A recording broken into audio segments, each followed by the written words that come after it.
What's up guys, it's me again and I'm back with another video. This is going to be part of, I guess, sporting goods kind of section that, just some knowledge that I have. Today I'm going to talk about some skis. Not these particular skis, but skis in general.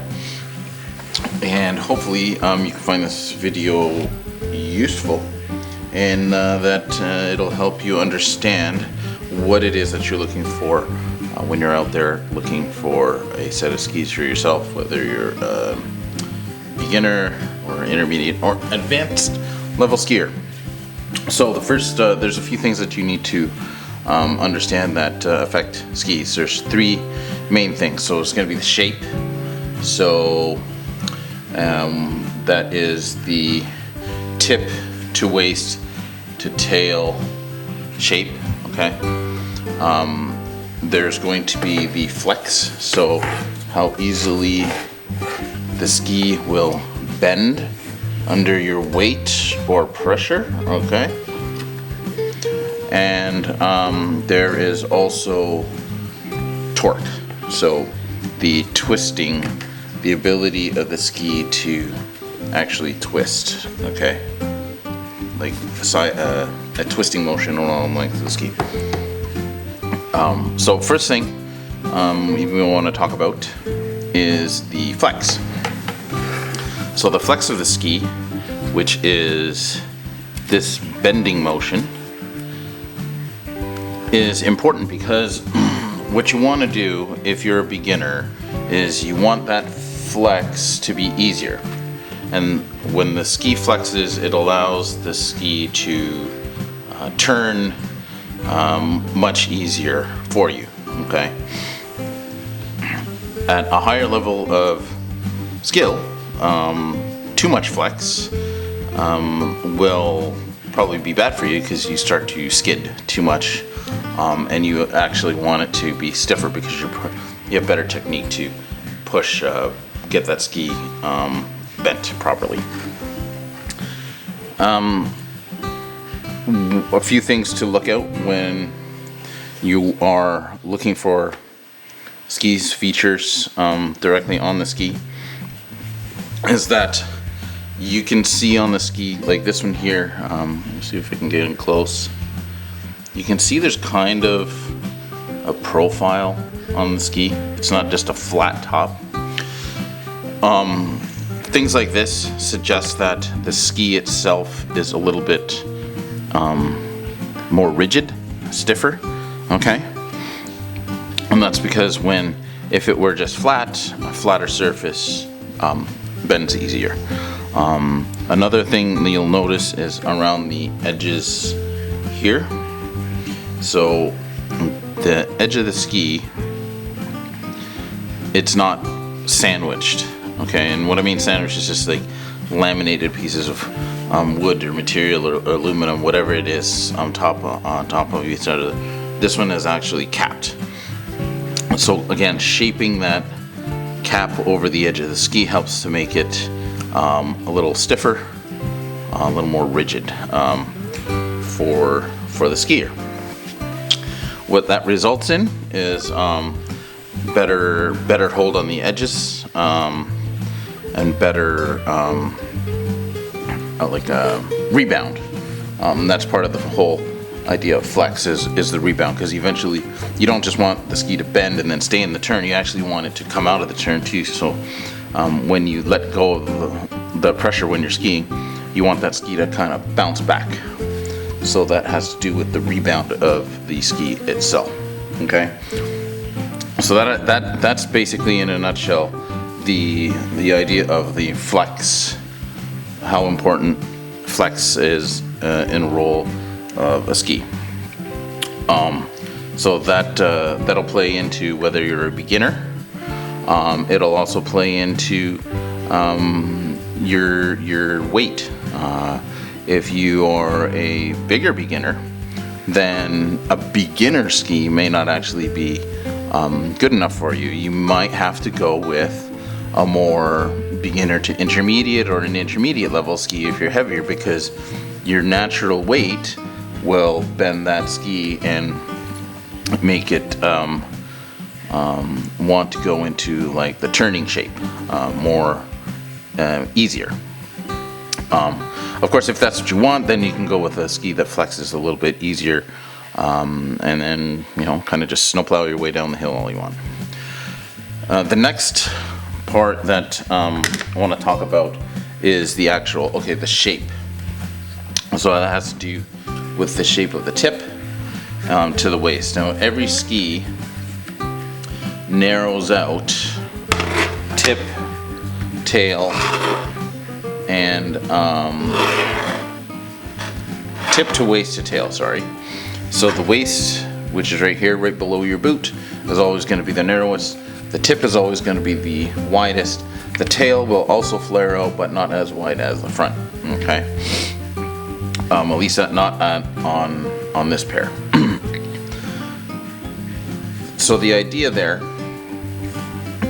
is, the wider the tip of the ski, when you take that ski and you get it on its edge and you turn it over, if you look at the profile of the ski, the edge, you can see the gap when you, let's see if I can get this down here, when you press down, when you get that on the edge, which is what you want to do when you turn, the ski will naturally go into a bend, and that is because of the tip being wider than the waist. Okay, so the wider the tip on your ski, the faster it's going to turn. First of all, as soon as you get it to turn on its edge, it's going to grab quicker. But also, the wider the ratio is between the tip and the waist, you're also going to have a much shorter turning radius. It'll be very fast, very short turns, okay, when you go to turn that ski over. And the last part of the ski itself is that when you look at skis, you also want to look at the torsion of the ski. So that has to do, let's see if I can show you here, with the twisting, okay? And again, that has a lot to do with when that ski is over on its edge, the more it twists, the easier it is for the ski to lose its edge and you lose grip on the hill. Okay, so again, higher torque, higher torsion, better for a better skier, more advanced skier, or be a heavier skier. Again, because your weight is going to torque that ski while you're turning, it won't be able to hold that edge, and it'll just let go more, and you get more of a skidding motion than a carving through and really gripping the snow kind of a turn. Okay, and those are basically the three main factors that you want to consider when you are purchasing skis. Now, with all that, this is a pretty beginner to intermediate level type of a ski. These are actually my kids' skis. They're junior skis. I picked them because they're easier to work with and not so big. So they do have that little bit of a profile there, which makes them a little bit stiffer. They do wrap around the edges, like I showed you earlier. So again, a little more better on the torsion control, so less twist. The one thing that is left to look at the ski is the base, and this really plays more into a factor when you start to get into more high performance skis. Most entry level, beginner to intermediate level skis have a PTEX base. Whether it's black or white, it really doesn't matter. It's a PTEX base. When you start getting into like the intermediate to high end to racing skis, you start to get into a graphite base. Honestly, though, most beginners and intermediate probably wouldn't know much of a difference with the base tech. It really comes down to the high-end race skis when we're starting to talk about milliseconds out of the gates, or 0.2 of a second, at the bottom of the hill, crossing the finish line, that kind of situation. Generally speaking, though, if you want to get technical with it, a PTEX base is made for beginners, intermediates, is lower cost in manufacturing, so it's going to lower the price of the ski. A graphite base is higher cost in manufacturing. It's going to be a higher price, but it's also going to make the ski a faster ski to ride on. So it's really up to you. If you want to spend money on a graphite base ski, obviously you're going to be into a higher end ski, and that's fine. Then you're probably a more intermediate to advanced level skier anyway, and you're looking for more speed, more performance, then that's the ski for you. Beginners, intermediates, recreational type level skiers, you can get away with a normal PTEX base ski. The last piece on the actual ski itself that's pretty important is the binding. You want to make sure that you are getting the properly matched binding to your two things, your ski and your ski ability. It doesn't have to be like, brand to brand or anything like that. But to make sure that you get the right binding is to make sure you save your knees. The idea here is that the binding is set up for weight and scalability, so that if you happen to fall and it's a bad enough fall, the ski hits the ground and doesn't twist up your leg, the binding will release you. And it does that by just kind of, when this goes too far, it'll actually flip the wing out, and then the boot will fall off and the ski will fall off, and you won't twist up your leg or anything like that. So I'll show you that again. So it pops out and goes like that.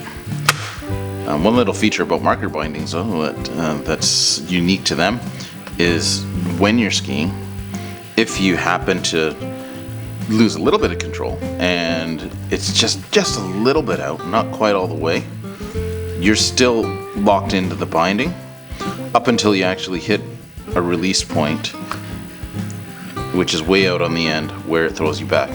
Anything less than that, the binding, when you're able to get control, will pull you back in and set you right back over the ski. And that's the same on this side. See, that's the max release, and then that is pulling back in. Most heel pieces are all the same on bindings. There's just no twist or anything like that. It's basic lock in and pop out as well.